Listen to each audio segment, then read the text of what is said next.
Hello, everyone, and welcome. Thanks for joining us for this Google Hangout with Shashi Buluswar on scaling social impact. We are so fortunate to have Shashi here along with 5 learners from his Philanthropy University course, How to Scale Social Impact. I'd also like to say hello and thank you to all of the learners who are tuning in live on our YouTube or Google Plus stream. And if you're watching the Hangout but are not registered for the course, you can register now at philanthropyu.org for the next session, which begins on May 31st. We will also be live tweeting the Hangout from our Twitter account at JoinPhilU using the hashtag ScaleWithShashi. So please feel free to join the conversation there as well. Before we get started, I'd like to have our 5 learners introduce themselves. So please briefly tell us your name, where in the world you're joining us from, and describe in 1 or 2 sentences why you signed up for How to Scale Social Impact. Chama, can we start with you? Hello, my name is Shama Boussalrini. I am connected here in Casablanca, Morocco. I am a graduate of the Fletcher School of in Tufts University from 2004. Lecture in Morocco as well as in investment. I've been living in 4 different countries in the last few years with my back and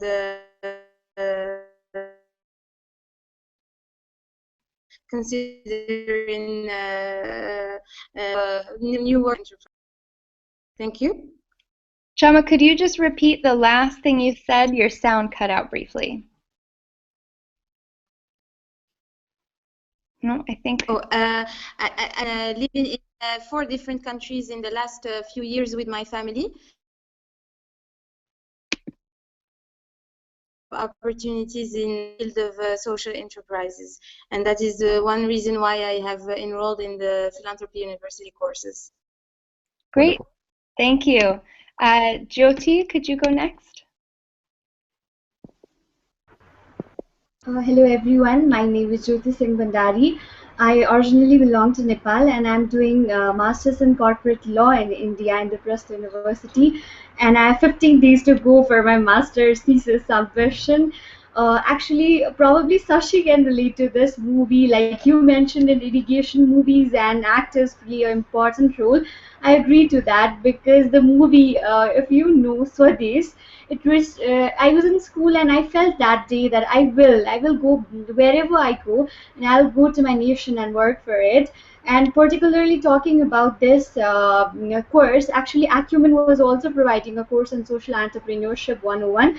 I joined that course and I felt like something else could be added to it also. So there was the course on social entrepreneurship, and then also the social impact. So I joined it and I feel great about it.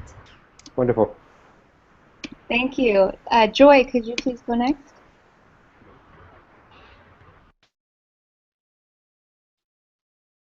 Oh, Joy, you're still on mute.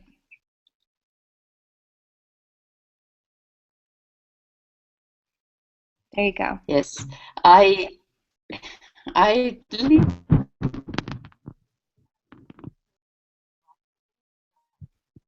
Oh, I think your sound has cut out again.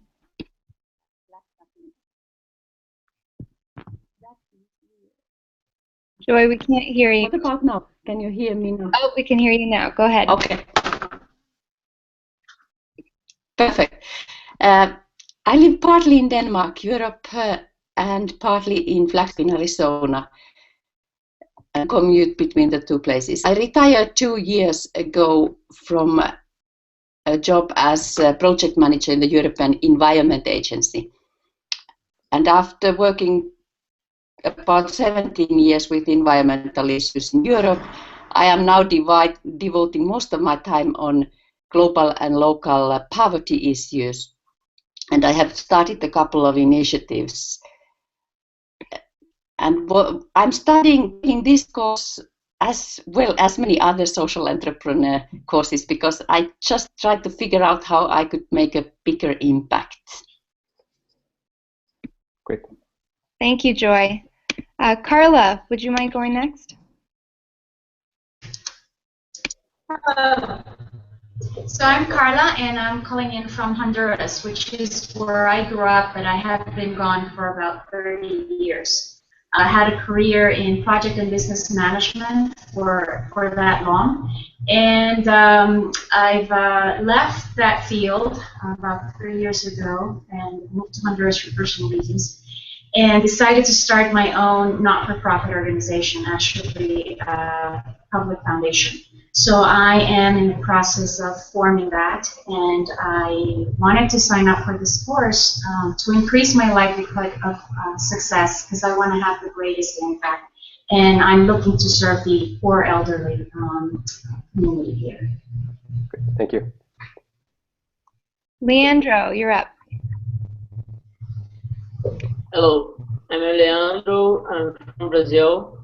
I'm inside the course because I want to begin my NPO and study a master and PhD about public policy, and I believe that the course give me a knowledge to start my NPO.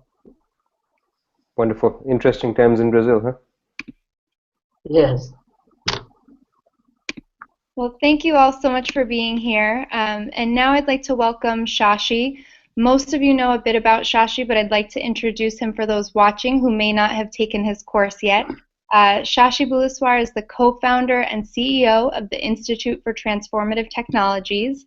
And before founding ITT, Shashi was a partner at Dalberg Global Development Advisors, an organization which gives strategic advice to governments, the UN, NGOs, and foundations on social issues.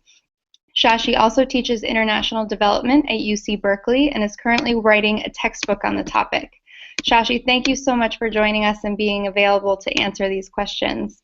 Delighted. All right, so let's jump right into the questions. Chama, if you're there, would you like to go ahead with your first question?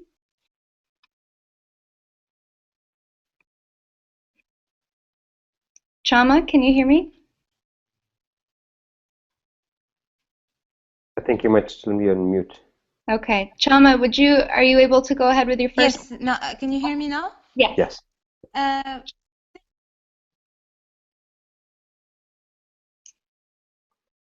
Oh, the sound has cut out again. Chama, you're on mute again.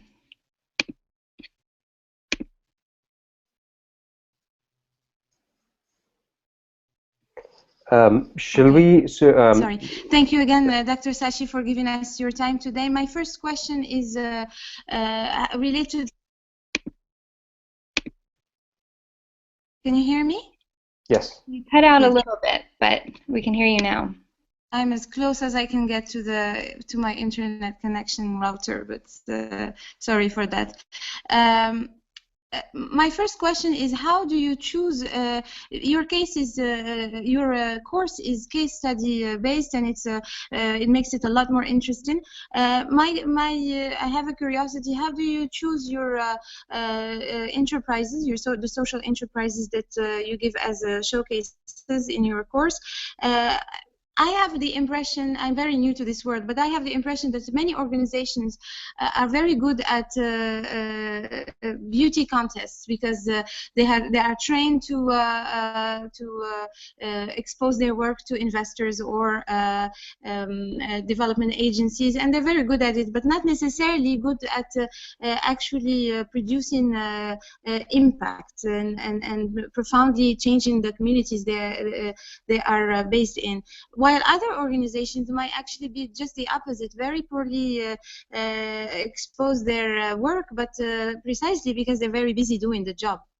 So my very first question: how do you dig into that? So let me answer. So it sounds like it's a two-part question. One is, how did we select this particular set of case examples? The second is, the broader issue of showcasing and style over substance. So in my old job at Dalberg, one of the privileges of that job was I got to meet a lot of organizations, a lot of individuals doing amazing work, also a lot that weren't doing amazing work. And I selected the case studies that I thought represented the the complexity of the problem and the complexity of the solution the best. They were not necessarily always the best organizations in the particular field, but the way they were thinking about the problems represented, the breadth of issues I wanted to do, to cover in the course. And hopefully it's a good sample. There are, I'm sure, if we had more time, and if I had been able to put in more time, I would have picked a couple of additional examples. But these seem to be a good representative. To come back to your question about organizations that do a great job of showcasing and marketing, I think you're absolutely right.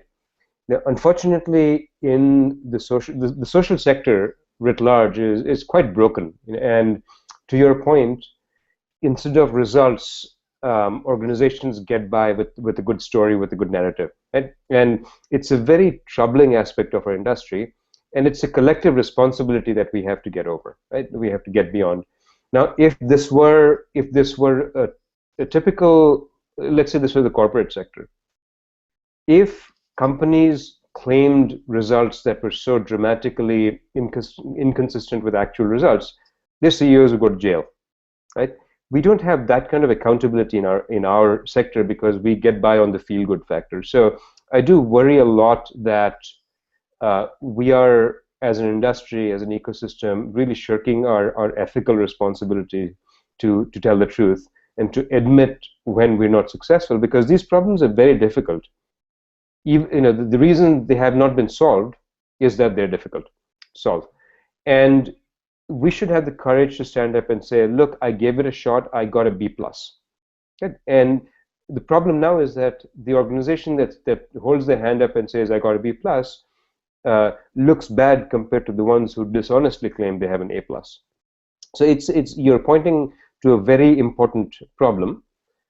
On the other hand, if you are doing a good job of delivering results, it is equally incumbent upon you to really understand how to market yourself, because you are the organization that is capable of providing, of delivering good results, of scaling up, and so on. And in many ways, saying that I don't want to play that marketing game, you could think of that as shirking your responsibility as well. Now, obviously, of the two, I would rather be in an organization that is doing good work, even if they're not trumpeting it. Unfortunately, as I said, one deeply troubling aspect of our industry is that the overwhelming majority of organizations, I think, overstate the results. And one way to think about it is the following: if you went to the websites of the 100 or 200 leading organizations in our space, and you counted the impact they're all claiming to have, you'd think that there was absolutely no poverty in the world. It was a peaceful place, and everyone was happy. But we know that's not true. Thank you, Shashi. If you don't mind, I'm going to jump in with a question submitted by a learner in the course who's not able to join. Coral wants to know, would you say that nonprofit models that turn primary beneficiaries into customers, for example, the water sanitation case study, are more sustainable, scalable, and ultimately more impactful? That's a great question, and I don't think there is a single blanket answer to that, because it depends on the particular service or product you're providing. So let's say you're working in human rights. Right. Human rights is not a topic that lends itself to an easy revenue stream.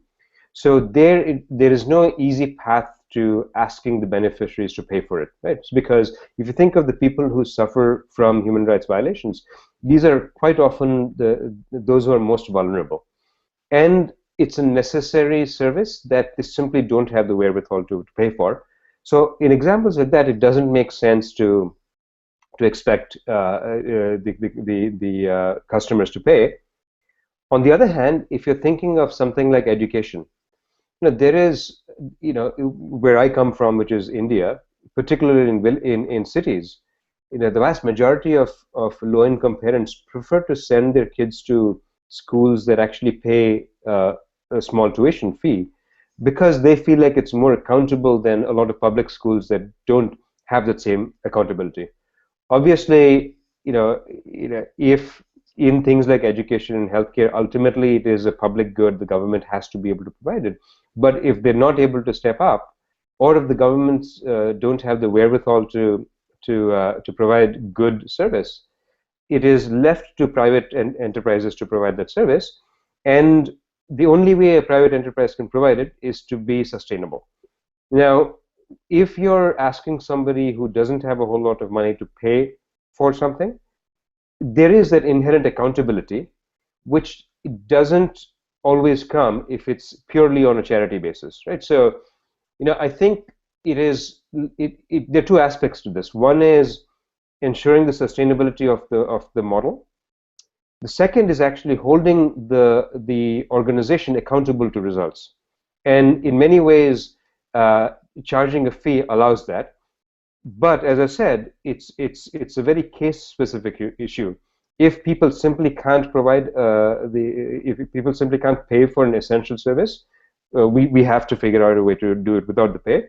On the other hand, there are a number of really organizations like TCF that you will see in the education example. They work on a sliding scale basis where if someone is able to pay only 10 cents a month for quality education, they work with that. Great, thank you. Jyoti, are you there? Okay. Shall I start with the question? Yes, Yes, please. go ahead. Actually, these days, the political unrest, especially in the SAARC nations, is going. That is actually creating the issues among the nations and within the nations. The conflict is going on, and whenever we talk about social impact, it is also related with political and economic aspects as well.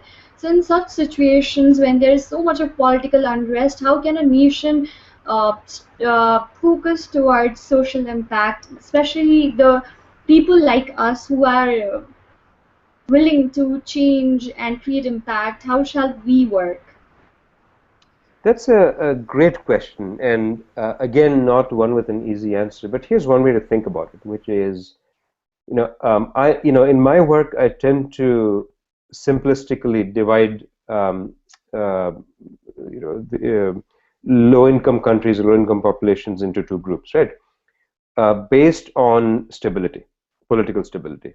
So there are places that are in the throes of a civil war. If you think of what's going on in Syria or Iraq right now, right? You can imagine, in a place that's occupied by ISIS, there are significant limits on what you can do. Similarly, if you go back a few years to the Democratic Republic of Congo, where they were going through a terrible civil war, there are severe limitations to what you can do. One more example, if you think of the Ebola crisis, right? That dramatically impacts what you can and cannot do. And one way to think about it is sort of I call it a Maslow hierarchy, right? Which is places that are fundamentally fragile or in sort of failed states, or are dealing with a heavy degree of political instability. The issues that are most urgent have to be addressed before you can get to the issues that are important but not as urgent in the minds of people. So if you go to, again, taking the worst case example, which is what's going on in Syria and Iraq right now, what's on minds of the people is, can we survive another week, another month, right? Sometimes another day. And so talking to somebody like that about investing in long-term education, there could be a dissonance in what, the needs versus wants equation. And so, what that unfortunately implies is, unless there is a certain threshold of stability, political stability, it's extremely difficult to focus on long-term issues, right? And let's say you're an organization providing education, and it's in the context of a place that is undergoing that is going through a civil war. Obviously, you can't abandon everything, because whether or not there's a civil war, kids need an education, right? And anytime things come to a place of reasonable stability, the first thing parents want to do is send them to the schools.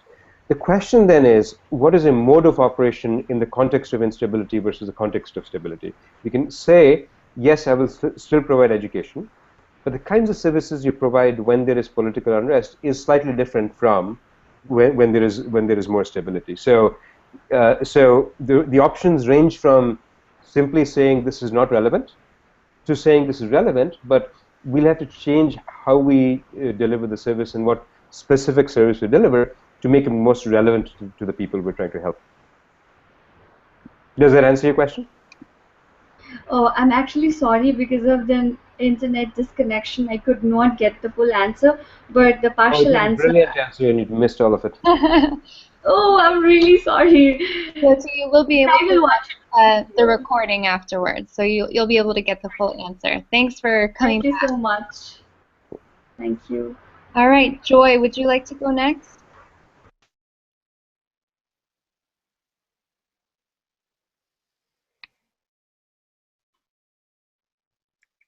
Joe, I think you're still on mute. Yeah, I have unmuted. Yeah, I was fascinated by this ASHA program in India about tuberculosis. And I just have a very specific question, because I couldn't find an answer to it on their website. And it's about, how does that program handle side effects of medications, and how do the caseworkers become aware of these? Because I have understood that tuberculosis medications can have terrible side effects, and that's why patients drop out of the program.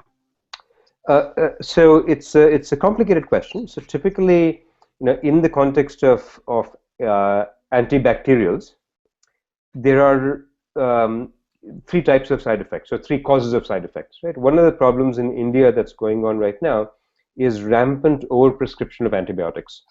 Right. So as a result of that, people are developing tolerances to bugs that are making those bugs become stronger. Right.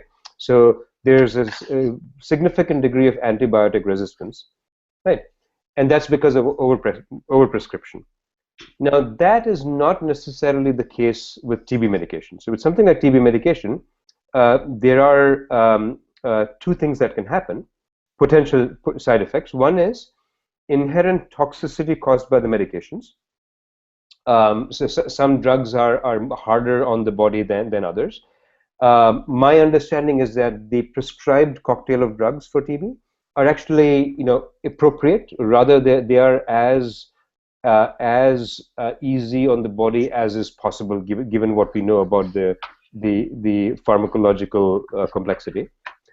The other potential root cause of side effects is if there is counterfeit, or if the pharmaceuticals are of low quality. Right?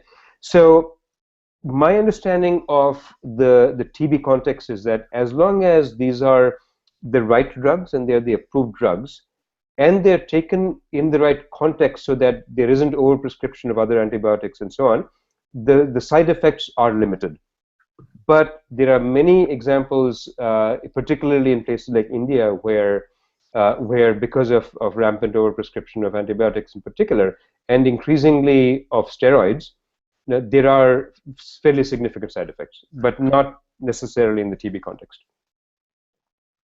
Okay, then I have another question that I will ask on behalf of Morris from Kenya, who cannot attend this Hangout. It's about effectiveness evaluation of advocacy and campaigns. How do we measure those kinds of non-tangible projects?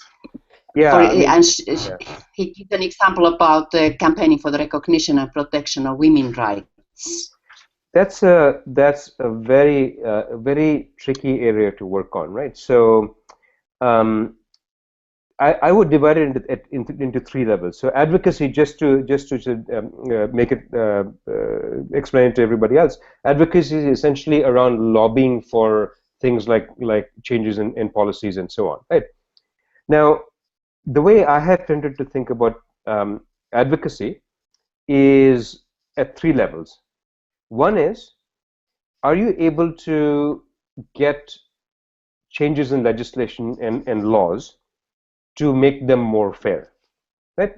That is very tangible, very clear. Either the law or the prospects for the particular law have advanced, or they haven't. Right? So again, in Kenya or in East Africa, in many countries across Africa, one of the issues that a lot of human rights organizations are wrestling with is the rights of gays, lesbians, and transgender people, right? And if you think of that particular example, there is a very tangible measure of success, which is the legislature passing a law that explicitly protects this community, right? The next level is behaviors. So one is law, and that is very binary. Either it's on the books or it's not on the books. The second is around behaviors, which is, are people changing what they do? So for instance, to the extent that there have been documented attacks against gay individuals in a number of these countries, have those attacks gone down either because of the law or because there is societal pressure on people to change behavior, right? And stop those attacks? The hardest thing, the absolute hardest thing, is attitudes and belief systems, right? So policy, behavior, and belief systems, and that is the hardest thing, because what it takes for people to fundamentally change what they think and how they feel about an issue, that is the hardest thing. So you may, so let's say that I was somebody who was prone to attacking somebody because they were gay. I may stop that because there's societal pressure or because the law has changed, but that doesn't mean that I've stopped believing that it's that I have stopped my negative feelings towards that particular issue and towards that community, right? And so the measuring attitudinal changes is hard, because our attitudinal changes themselves are hard to achieve. It is a much longer term game, and if I were an advocacy organization, the thing I would focus on is, first and foremost, the regulatory policy framework. Are there actual protections? Then are they being enforced by behavior changes? And then third, eventually, are belief systems changing? Great. Shashi, if you don't mind, I'm going to jump in with another question. Great. This is from Francis, and it's from the perspective of a grant maker or foundation. She says, the 9-part framework for assessing success of a social program has been so insightful. What would you consider to be the 3 most essential components for a grant maker or foundation to evaluate when considering in which charity or program to make an investment? And are there other frameworks you would recommend that grant makers or donors consider for evaluating the effectiveness of charitable organizations? Absolutely. So you know, this 9-part framework, it's important to recognize that it is not what I call MECE, right? Mutually exclusive, collectively exhaustive. I mean, I'm sure there are other really good measures, and part of being an effective grant maker is actually knowing exactly what you want, right? Because you, as a grant maker, you have a particular mission, and you have to know how to define your mission and define success for your mission. Then you look at the organization's funding and say, are they contributing to my mission? So in many ways, I will sort of put the challenge back to you and say, it is much more about defining success for yourself than defining success for or effectiveness for your grantee. Having said that, you know, there are the specific questions you can ask them is based on exactly what they're doing, right? So let's take a couple of examples. In our organization, so what we try to do is build, you know, technologies that we consider game changers, and with those technologies are supposed to go to scale. So let's say that one of the things we're working on is a low-cost, energy-efficient refrigerator for rural populations in countries like India and Kenya and so on, right? Now, the measures of success there are very straightforward. Number 1, did we introduce the technology? Number 2, does anybody care that we introduced the technology? Is it actually a product that people are buying, right? And number 3 is where it gets a little tricky, right? If I buy a fridge as a middle-class person, nobody comes and sees if my life is better because of the fridge. People assume that, you know, I know what I'm doing. If I get a fridge, I must need it, I must want it. So that's where, when you have something like a technology or a product, you sort of have to assume that people are making decisions in their self-interest. Right? If you really need to and want to, you can then say, are their lives better off because they bought the fridge? If you're looking at an organization that provides education, there again a very clear but difficult to measure metric of success, which is, are people getting a relevant quality education that's affordable? Right? Now, what that looks like in primary school is different from what it looks like in secondary school age, and dramatically different from what it looks like for advanced education, right? And so, the single most important thing to recognize about this 9-part framework is that you do not need all 9.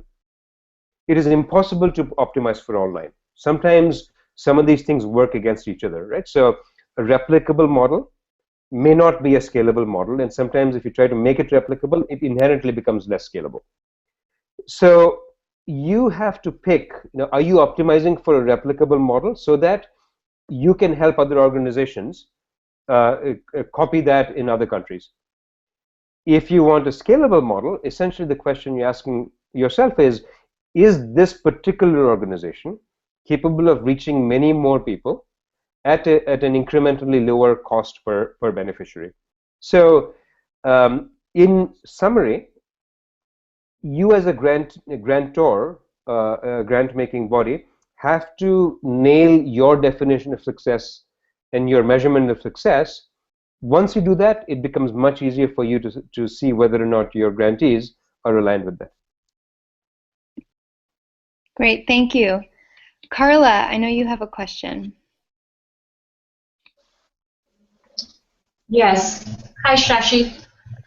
My question is, in your experience, for a new for-profit organization, in this case, in my case, a foundation, what are the most important factors of success? And not necessarily the 9 from our teams. And I think this is a question similar to what you just answered. Yeah, so so what does the nonprofit do? What You're asking me what does it? Yeah. So let's actually work through this example, right? So so either make up an example or give me the real example of what is an Yeah, so the real example is there are in Honduras, there is a fairly large population of elderly people who live in extreme poverty. Destitute, they're on the streets, sometimes they're being taken advantage of by family even. They suffer from all the other societal problems that everybody else does. But as you can imagine, because they're elderly, it's more difficult for them. They seem to have been forgotten. Even, as I read the, SDG goals and the Millennium Goals, there is a reference to people of all ages. But then when you go down the specifics of how, those goals are going to be achieved, there's nothing that addresses, the improvement of the lives of the elderly. Yeah, that's a great question. Let me turn back to an example of an organization I was working with a few years back, which dealt with homelessness, right? So very similar, a lot of parallels to what you're talking about. And the way we thought about it is that the immediate measure of success, particularly if you're starting out as a nonprofit organization, a small nonprofit organization, is, can you create a safe space? Can you create a place where people can sleep at night so that they're not subject to harsh weather, they're not subject to violence on the streets, and so on, right? Can they get a good night's sleep? And so the measure of success there is fairly straightforward, which is how many people, how many nights, right? Now, the important thing to think about there is unintended consequences, right? Which is the right answer for a particular individual a long-term safe space indefinitely, or is it a path to employment and a better life, right? So that gets you to the next level, which is that beyond the band-aid of providing a safe space, are we able to create training and work preparedness programs that will put these individuals back to work? right? And obviously on a sustainable basis, so that it's a job they can keep, right? So that's the next step, right? But to get there, the scale you need, the size you need, the capabilities you need as an organization are more, because you need to have the. If you're just creating a safe space, all you need is a building and you need food, right? And you need some furniture. Once you go into job training, you need access to employers, you need to be able to create a curriculum, you need teachers, and so on, right? So as you grow as an organization, that's the next level to think about. The third then is, remember that these particular issues often have municipal level laws, meaning that, so a city, Tegucigalpa, if it's a smaller town, it's much easier, right? Basically, is there city ordinances? Something like homelessness there are municipal level, city level, village level ordinances. Can we advocate for policy changes by the city administrators so that, there are protections, there are permanent protections offered to this population, so that there's no harassment by police, so that there is even a public building, public housing for these individuals. And then the hardest level, and again, as you can imagine, what you need as capabilities, if you're trying to advocate for policy change, is very different from what you need if you're providing a shelter versus providing job training, right? Yeah. Now, again, the hardest thing with advocacy is attitudinal change, which is that, so I currently live in Northern California, which is supposed to be it's a very progressive place, right? People care about the world, but still, if you ask the average person, why is somebody homeless? The answer they'll give you is because they're lazy, not because not because of the circumstances that led them there, but because there's something wrong with this person, right? Changing those attitudes is extraordinarily complicated, and to change attitudes like that, the types of organizations that can do that at a large scale. I'll give you an example of a great organization, right? It's called Participant Media. So Participant Media it's part of the broader Skoll Foundation. Jeff Skoll is the co-founder of eBay. What they do is they make movies, Hollywood type movies with actors like Matt Damon and George Clooney and so on, so that they're getting people to understand the issue and relate to it. And it's if I can go up there and tell somebody to change what they believe, but I promise you, if George Clooney tells them through a movie, he's much more likely to get through. So a great example, and I don't know if this is a Participant Media movie or not, but a few years back, there was a lot of outcry around what are called blood diamonds. So in Central and West Africa, diamonds were being fueled, were using to fuel civil wars, and there was a big push to get people, particularly in the West, to stop buying diamonds that were fueling. They were called blood diamonds, right? And in my opinion, the single most effective tool for that issue was a movie called Blood Diamond. It was a movie, I believe it was Leonardo DiCaprio. It was a romance movie. But the way they had captured the complexity of the issue, the way they had demonstrated to the average individual that if you buy a diamond that is coming from that area, here is exactly how you're contributing to that conflict, right? And so, but Jeff Skoll has many millions of dollars, and for a small organization, particularly a startup organization, to aim for attitudinal change at a large scale is very difficult, right? So again, in the progression of this organization for that particular issue, think about safe space versus change in life, long-term change in life versus specific policy changes, and then finally changing societal attitudes towards the elderly, so that you're not there is no stigma attached to being old. Thank you. Carla, I know this is very valuable. Question related to that. Did you want to go ahead with that? Sorry, Lisa? I was saying, Carla, I know you had a follow-up question please, related to your first question. Yes, I do. And Shashi, thank you for your response to my first question. It is very validating. I quickly encountered every one of those items which is listed. So my follow-up question is, do you know of any organizations that are working to improve the lives of the elderly poor at the moment? Unfortunately, I can't rattle off a list of the top of my the top of my head. I'll be happy to look into it, and I'll be also happy to help you think through, when you look at an organization, how do you quickly get a sense for whether they're effective or not. The way, one way to think about this is, companies come with annual reports, right? And there are people who know how to look at that annual report and say, is this, what's missing here? Because annual reports always tell the best story, right? It's important to have the same skill when you're looking at the website of an organization to be able to look under the hood, as it were, right? And so, happy to put some thought into that, but off the top of my head, because it is not an issue I have been actively involved in myself, I wouldn't be able to name anyone that's doing an amazing job.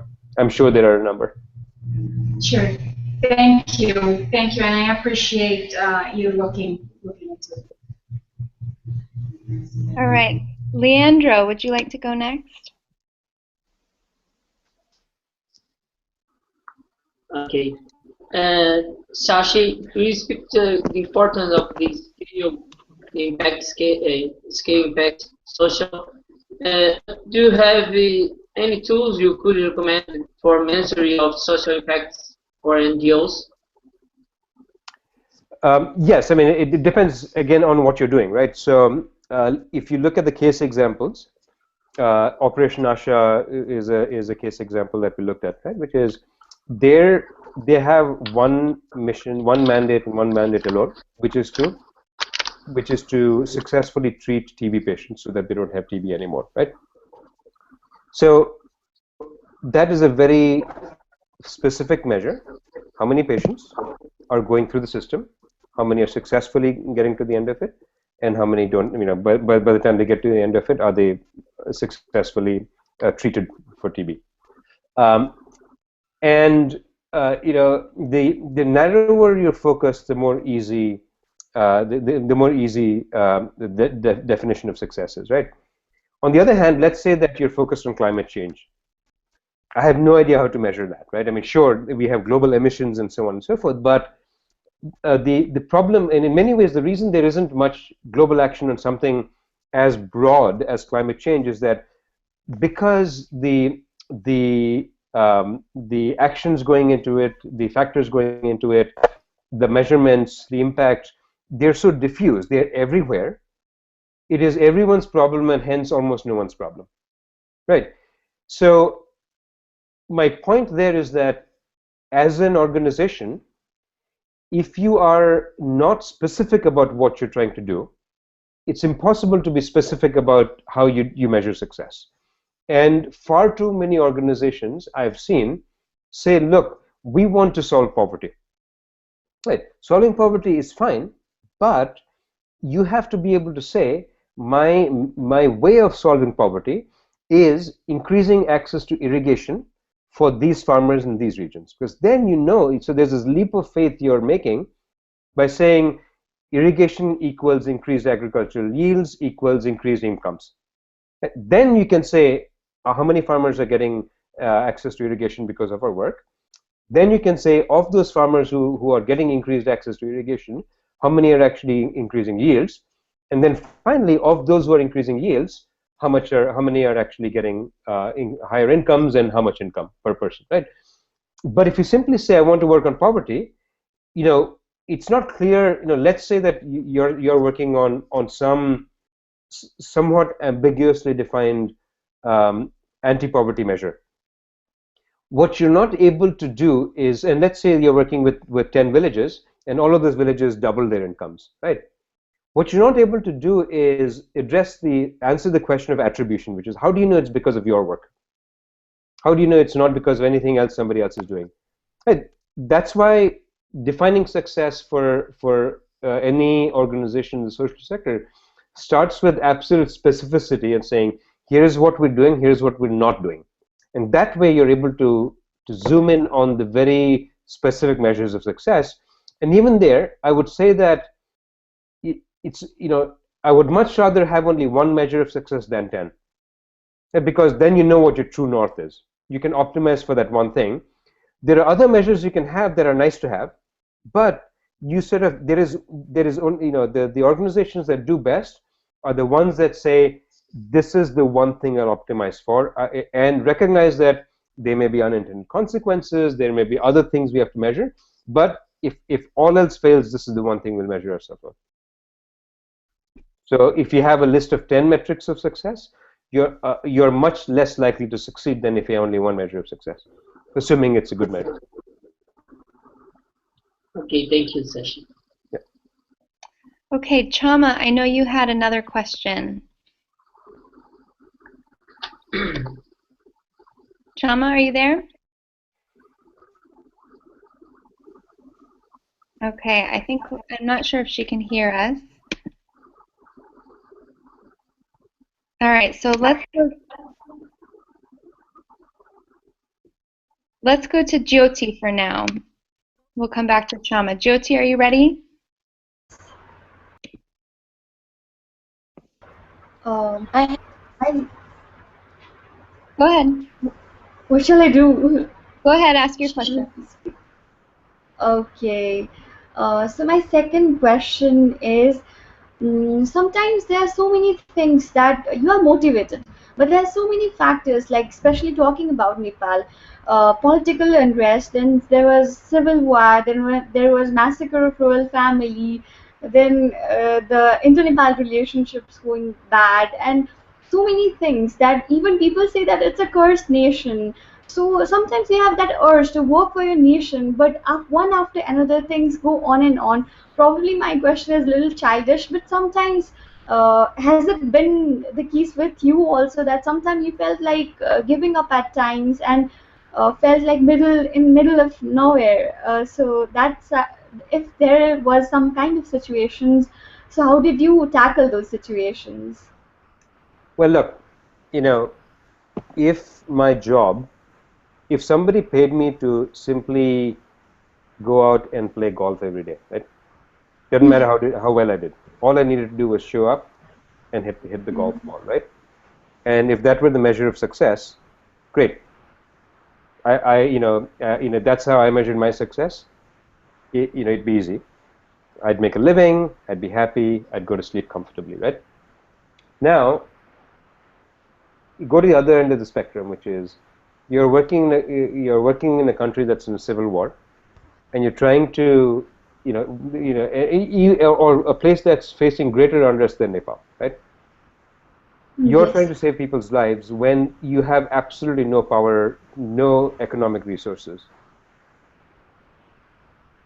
How do you, remember that the harder the problem is you're working on, the lower the likelihood of success, right?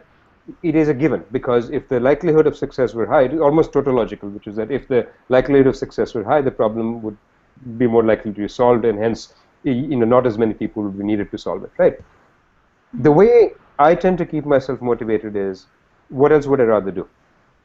Right? I would rather work on something that is important. I would rather be able to look at myself in the mirror and say, I gave it the absolute best shot I could, and not lie to myself about whether I succeeded or failed. You just have to make peace with the fact that the harder the problem is, the more likely it is you will fail. And I would rather fail at something important than succeed at just going and showing up and playing golf. Right? And that is obviously a metaphor for other things, which is that there's a million things we could do, a million jobs we could have, but you will find that every one of us has our own journey, and for some people, doing job A is more meaningful, feels more meaningful for them. Great.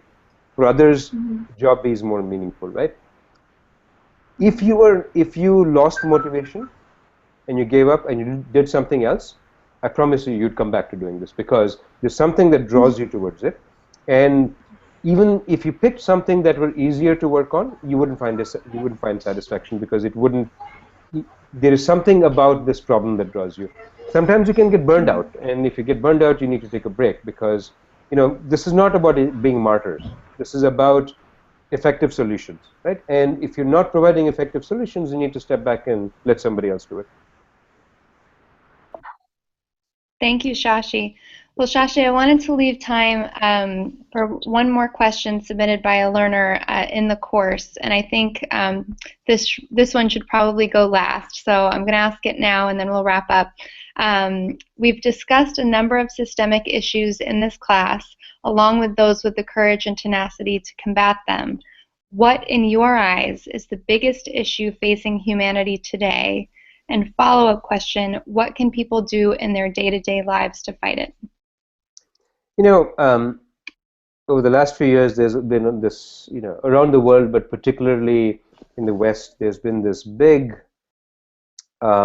conversation about the 1% versus the 99%, right? The 1% of the world that is wealthy, that is doing all this harm and inflicting upon the rest of us 99%, right?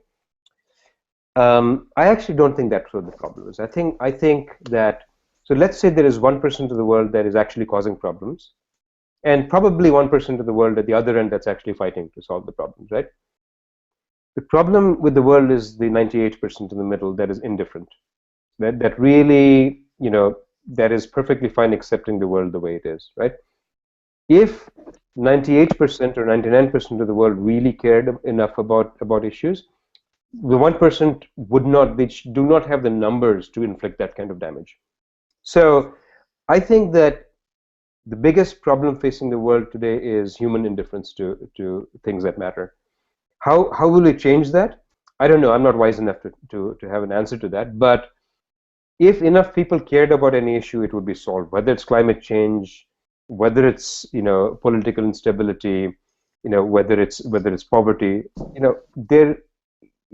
to me, these problems exist because of one reason alone, and that is the vast majority of humans are kind of indifferent. So that is not a very optimistic note to end the QA session on, but unfortunately, I think that's what we're up against, is that the moment we get past that, the moment, so in many ways, the projects and the programs and the organizations that succeed at large-scale change do so because they've been able to change attitudes, right? Changing attitudes sustainably is probably the single hardest thing to do, and it's those attitudes that are it's the indifferent attitudes that are actually the biggest problem facing humankind, the biggest root cause of big problems facing humankind, because if enough people cared about climate change, we wouldn't be facing climate change. If enough people cared about poverty, we wouldn't be facing poverty. Well, thank you, Shashi. And on behalf of all of the learners in your course and on behalf of Philanthropy University, thank you so much for joining us and answering these questions. And thanks to Leandro, Jyoti, Joy, Chama, and Carla for joining. And I also want to remind that all those watching that you can sign up now at philanthropyu.org for the next offering of Shashi's course, How to Scale Social Impact, which starts on May 31st. Thanks again, and goodbye, everyone. Bye. Thank you. Thank you.